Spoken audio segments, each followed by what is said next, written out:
Salut les amis, c'est Farming Savoyard. On se retrouve enfin pour le début de notre carrière suivie. Voilà, après quelques petits problèmes techniques, on va dire, que j'ai essayé de résoudre. On verra ça à la lecture de la vidéo. Et ben on y va. Donc spéciale dédicace pour commencer à mes deux premiers abonnés. Je vous remercie les gars. On va essayer de faire ça bien pour vous en tout cas. Allez, c'est parti. On va donc commencer par faire une moisson. On va utiliser notre petite sampo Rosenliu du Comia. On va moissonner le champ numéro 25 qui est prêt à être récolté. Et c'est du colza. Allez, c'est parti. On monte dans la machine. On met les gyros puisqu'on circule et c'est parti. On va essayer de faire une petite moisson tranquille.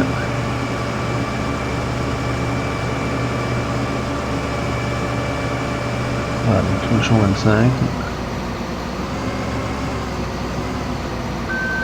Les champs 24 et les champs 29 sont également déjà semés en colza. Donc pourquoi semer du colza un peu dans tous mes champs? Bah écoutez, vu que c'est une carrière donc sans cheat, on va essayer de récolter ce qui rapporte le plus, à savoir au niveau des céréales le colza, et on a au niveau du champ numéro 38 notre semoir qui vient a priori de terminer, également toujours en colza pour récolter un maximum d'argent. Alors on active tout ça et c'est parti pour une petite moisson de colza. Désolé pour le petit coup de lag.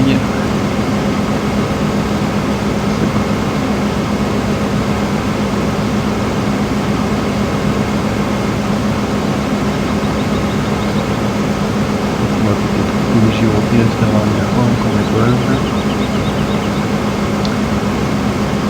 Donc les objectifs à venir suite à cette moisson de colza, c'est d'investir dans du matériel un petit peu plus grand, ce qui paraît logique. Hop, on coupe la machine, juste on va le coupe, sélection de l'outil.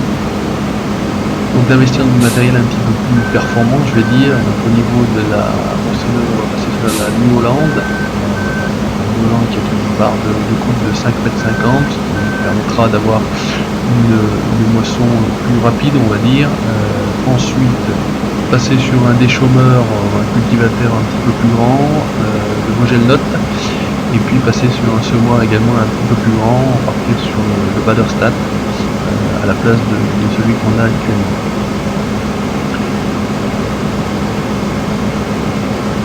Donc je me répète, je vous le redis, donc c'est une carrière sans cheat, on va essayer de faire ça entre guillemets à la régulière. Passer par les étapes simples, de plantation, de moisson. On investira dans les champs également, peut-être le champ numéro 30 qui est à côté. Me semble-t-il, j'avais regardé, il est sur une base de 50 000 €, ou à peu près de cet ordre-là. J'avais déjà récolté une fois les champs 29, la première fois donc au niveau du démarrage de la carrière sur la map en blé. J'avais déjà fait le champ 24 une première fois en colza. J'ai déjà fait également une première fois le champ 38 également une première fois en colza.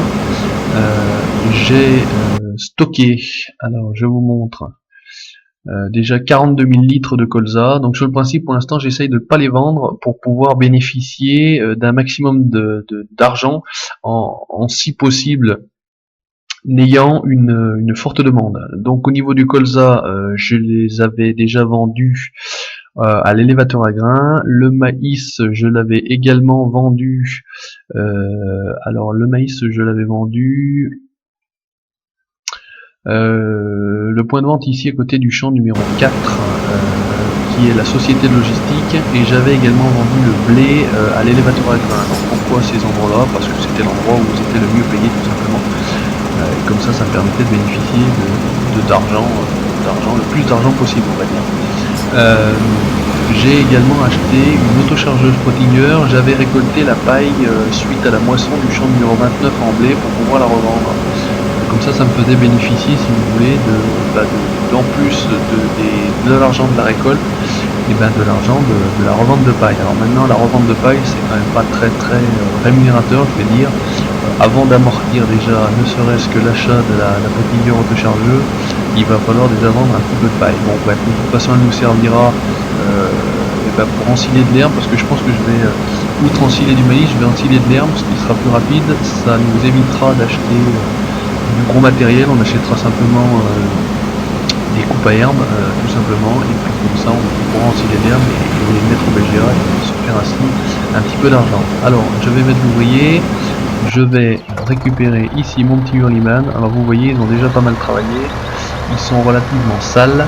J'ai investi dans le Karcher pour pouvoir laver le matériel. Bon, pour l'instant on est en pleine récolte, on va pas s'embêter avec ça. J'ai dit que j'allais utiliser les clignotants, c'est ce que je vais faire. Donc utilisons les clignotants pour aller chercher notre grain dans la petite sampo. Alors tous les champs ont été bien évidemment pour maximiser le rendement traités, parce que sans traitement au niveau du colza c'est déjà pas très important. Alors si en plus on ne le traite pas, et bien écoutez, c'est vraiment perdre du temps pour rien.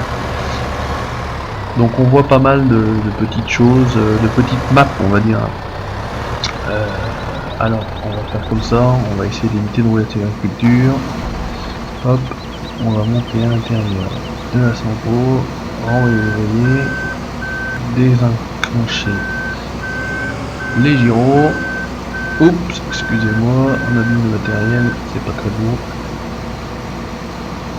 J'ai pas fait exprès, si en plus j'endommage le matériel, heureusement qu'on n'a pas besoin de le réparer et de payer pour ça, parce que sinon effectivement, déjà que l'argent est difficile à faire rentrer, on en aurait encore moins.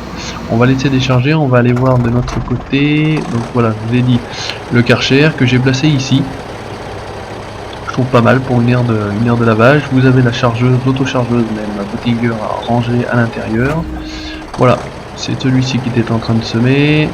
Voilà, donc je vais le rapatrier à la ferme. Donc c'est vrai que le poids qui est à l'avant de celui-ci, c'est un 700 kg, me paraît un petit peu frêle, parce que c'est vrai qu'au niveau du Pottinger derrière est relativement lourd, et c'est vrai qu'au niveau des virages on a l'impression que ça tangue un petit peu. Voilà.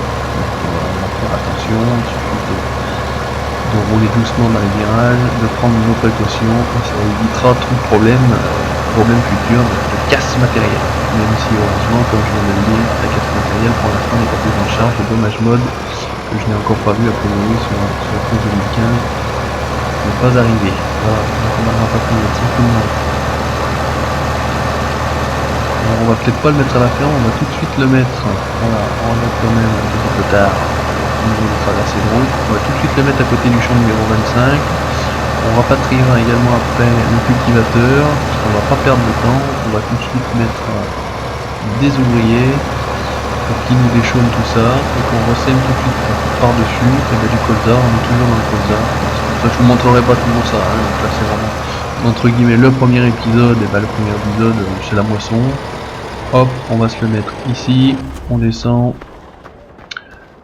on court et on remonte dans la sampo qui a l'air d'avoir fini de vider. Et on y retourne, c'est parti. Voilà, on tourne, on essaie de pas tout casser cette fois-ci. On active.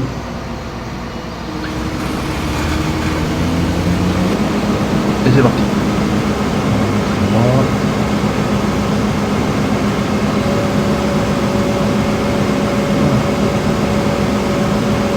Donc on verra au niveau du rendement ce que ça va donner sur le champ 25. Je crois que celui-ci faisait 1 hectare 4 ou 1 hectare 5 de mémoire lorsque je l'ai acheté. Donc là on a une première benne, première trémie vidée dans la benne. On va voir ce que ça peut donner au niveau des autres.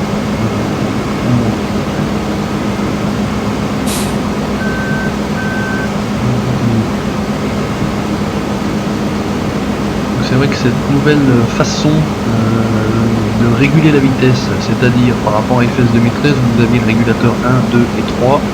Là vous n'avez plus que le régulateur 3, et lorsque l'outil est mis en route, et bien vous vous retrouvez finalement à la vitesse de travail. Le problème c'est quand on arrive en bout de champ comme ça, si moi je viens lever la barre de coupe, c'est comme si l'outil n'était plus en fonction et la moissonneuse part entre guillemets à accélérer rapidement. Donc il faut tout de suite reprendre, vous voyez, elle accélère, il faut tout de suite reprendre. Alors moi je joue au clavier, tout de suite reprendre pour pouvoir rectifier tout ça. On baisse, on met le régulateur 3, elle se met sur la vitesse de travail et on y va. Donc c'est vrai que cette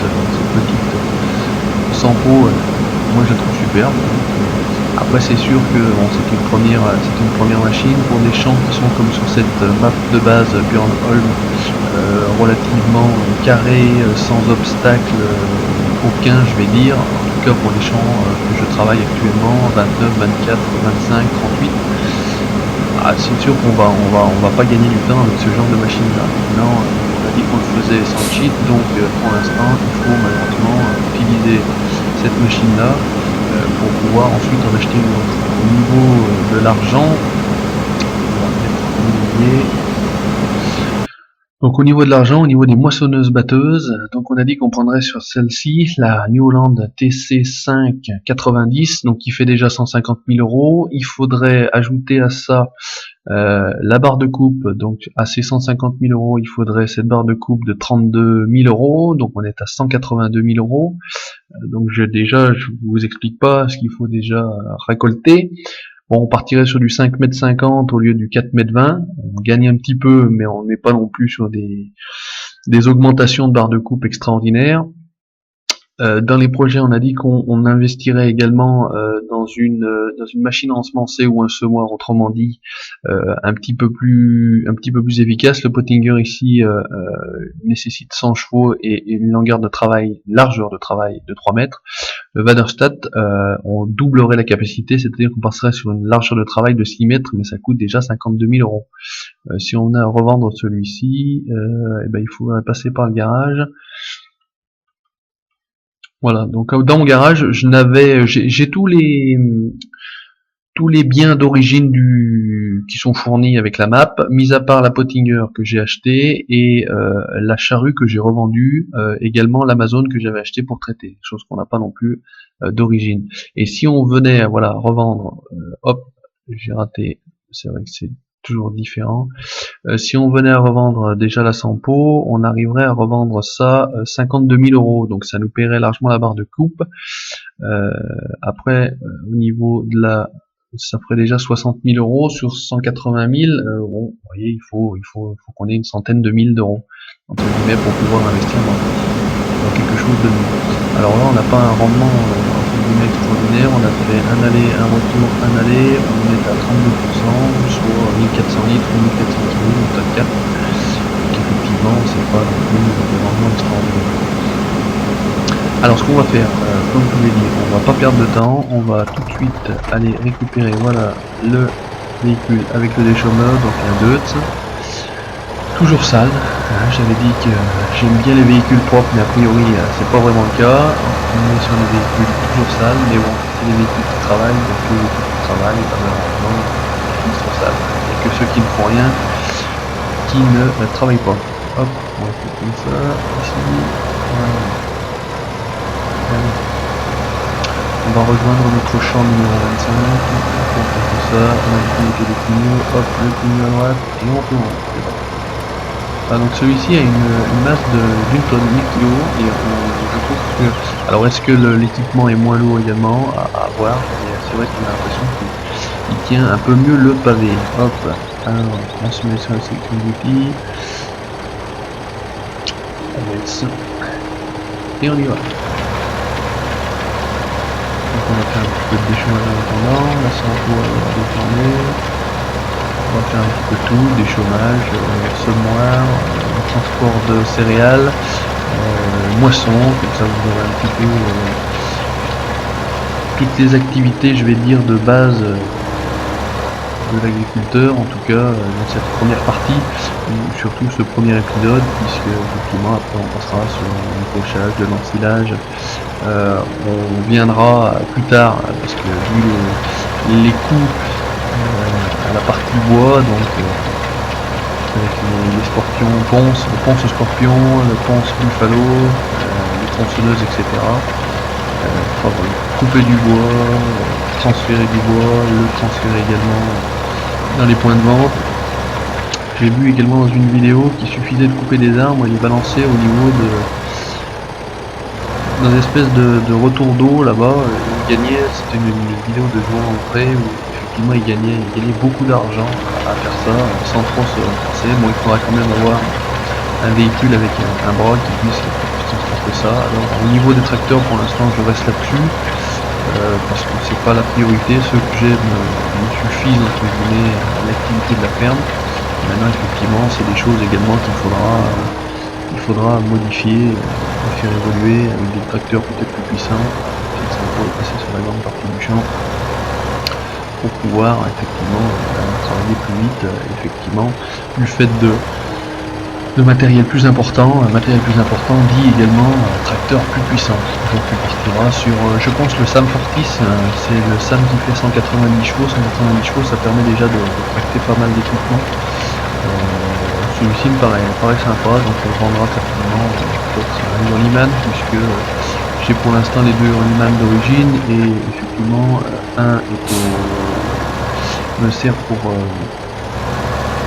passer l'engrais, et l'autre me sert pour traîner les bennes. Alors vu que la benne pour l'instant c'est pas non plus la priorité, le petit hurliman de la benne pour transporter le grain est largement suffisant. On prendra certainement l'autre, puisque on va utiliser un autre tracteur pour passer l'engrais. Alors ce qu'on va faire, on va aller comme ça, on va descendre, on va laisser partir, on va dégager le hurliman qui va gêner.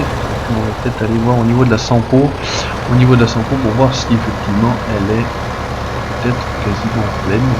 Je vois qu'elle a les gyrophares, donc elle a certainement passé les 80% de taux de remplissage. C'était le cas sur le 2013.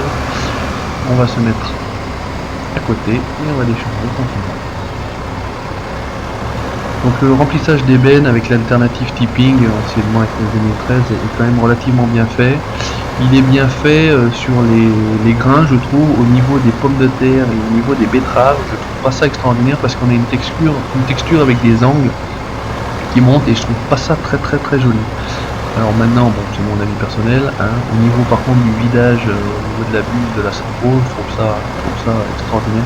Ah, les textures en général sont super jolies. Donc je vais arrêter dessus puisque je suis à 8500. On va essayer d'éviter de tomber dans le ravin. Et on va aller stocker notre grain. Alors notre ami ici,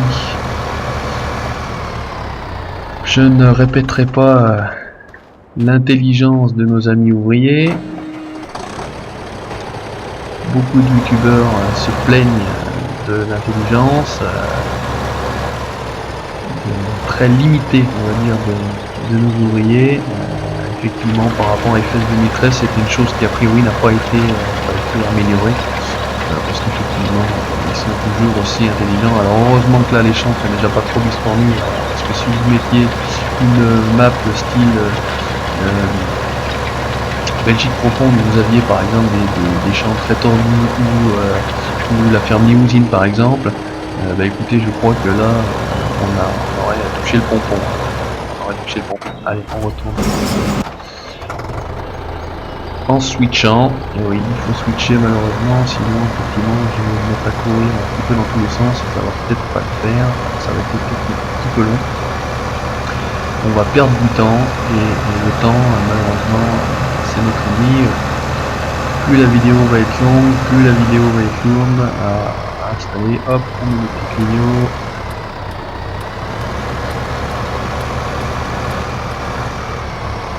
Je me trompe de côté, hop. Et on va stocker ça. Donc 8500 litres de plus. C'est parti. Donc je sais pas si je l'avais précisé, mais je vais le repréciser. Donc je joue sur un ordinateur portable. Je capture avec Fraps 30 fps. Au niveau des caractéristiques, je joue au clavier souris. Donc je pense que le volant, je n'ai pas investi dans un volant parce que de toute façon j'ai jamais essayé, mais je sais pas, ça prend beaucoup de place, j'ai pas non plus énormément de place pour pouvoir jouer avec un volant. Je suis sur la table lentement. On va au niveau de cette carrière, donc c'est une carrière qui est appelée quand même à durer. On en attaquera certainement d'autres dès que des maps intéressantes, on va dire, seront portées, puisque au jour d'aujourd'hui il y a pas mal de maps qui sortent sur la base de celle-ci. Classe DX69 avait fait justement une présentation de la map DTP V1.1. J'ai trouvé également la map Ostrovica, qui est une map sympa. C'est pareil, tout est regroupé au niveau de la ferme principale, les moutons, les vaches, etc. C'est vrai que ça peut aider. J'ai vu Holozen aussi, classe DX69 a fait la présentation de la map. Bon, à voir, quand une bonne map sera sortie, on attaquera certainement une autre carrière, donc celle-ci sera cheatée, ça permettra d'éviter d'avoir des sempiternels début de carrière où on galère à gagner de l'argent pour pouvoir investir dans le matériel. Une map sympa, on cheatera et puis on achètera tout de suite du gros matériel, et puis comme ça on sera tranquille, l'argent ne sera pas le nerf de la guerre, comme je vais dire. On fera comme ça un petit peu ce qu'on veut, on pourra faire du bois, etc. Au niveau de la durée des vidéos, je pense faire des vidéos d'une taille moyenne, je vais dire, des choses qui se voient relativement souvent, de l'ordre de 25-30 minutes.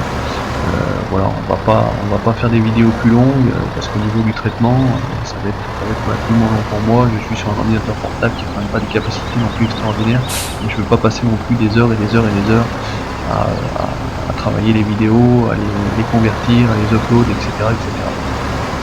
Maintenant, si un jour on a une vidéo qui est un petit peu plus longue, de l'ordre de 35 minutes, etc., on le fera à la pièce, bah écoutez, on fera comme ça, on fera avec. Si on attaque quelque chose, on essaiera de le finir. Maintenant, là on est déjà à une vingtaine de minutes, vous voyez, on n'a pas fait grand chose, le champ est relativement grand par rapport au matériel que j'utilise. La Sanpo met quand même relativement longtemps pour moissonner. Et effectivement, avec une moissonneuse et une barre de coupe beaucoup plus grande, en 2 temps de frottement, un champ comme celui-ci serait rectifié, et puis on n'en parlerait plus, on pourrait faire autre chose. C'est pour ça que vous voyez un peu tout. Il y a de la moisson, du transport de grains. J'ai commencé à déchaumer de l'autre côté. On va finir cette allée là, et puis je vais tout de suite mettre mon semoir en place, et puis on va commencer à semer pour pas perdre de temps. Comme ça, effectivement, moi je moissonnerai entre guillemets les autres champs le 24, le 29 et puis le 38. Comme ça on se retrouvera la prochaine fois avec tous ces champs moissonnés. On verra de mon côté si par rapport à une forte demande j'ai pu vendre tout ce colza. Sinon, écoutez, je vendrai quand même. Et puis comme ça on aura déjà une certaine somme d'argent, ce qui nous permettra d'avancer et de passer à du matériel un petit peu plus grand, et puis d'évoluer. Donc on va faire de la culture bien évidemment, mais on va également faire des animaux, parce que moi j'aime bien m'occuper des animaux. Alors surtout les vaches, les moutons, c'est vrai que ça m'a jamais bien botté, il n'y a pas grand chose à faire. Les vaches, par rapport à cette map là, je suis un peu déçu parce qu'il n'y a pas le water mode, donc on peut pas leur donner de l'eau en apportant une tonne à eau. Alors là, Giant, il faudra m'expliquer. FS 2013 c'était déjà la même chose, on avait une tonne à eau mais on peut pas donner de l'eau. Bref, on va pas chercher à comprendre, c'est pas très grave. On va aller, comme j'ai dit, à notre semoir. Voilà, donc l'idée de base c'est donc de faire de la culture qui nous permettra de faire des animaux, et puis les animaux qui nous permettront effectivement de continuer, et on passera certainement ensuite une partie bois. Alors une partie bois où on se fera ça en RP, en essayant d'inventer un petit roleplay sur des besoins en bois, couper du bois au bord d'une route pour la commune de Björnholm, puisque peut-être arbres qui menacent de tomber, des besoins particuliers de brume, etc. sur une entreprise ou sur un point de vente, etc. Voilà, on va essayer de se faire ça bien. Et puis, on verra bien ce que ça peut donner. Bon, dans un premier temps, on est surtout sur la culture. Maintenant, effectivement, la culture va quand même nous prendre un certain temps pour évoluer, sachant que sans cheat, ça met quand même relativement longtemps. Donc effectivement, hop, alors, Mélovoyer est très intelligent, on en revient toujours à la même chose. Alors on va le récupérer. On va laisser. Est-ce qu'il est activé? Je mets l'aide, excusez-moi. Hop, on va les activer et c'est parti. Et normalement dans ce sens-là, il devrait être un petit peu mieux. Voilà. Donc sur ce, on est sur les 25 minutes. Donc comme je vous ai dit pour cette première vidéo, on a fait donc un petit peu de moisson avec la Sampo, on a transporté le grain pour le stocker en vue de la revente si possible sur une forte demande, on a commencé à cultiver nos champs, on laissera les autres pousser, je le ferai hors vidéo, je ne vais pas vous montrer 50 fois la même chose. On a commencé à ressemer, il faudra, explique-moi mon ami, je te gêne, je m'en vais, je ne te paye pas pour rien faire à me regarder. Donc on se quitte sur cette jolie vue, avec le soleil. Allez, c'était Farming Savoyard, en direct de la montagne, à bientôt.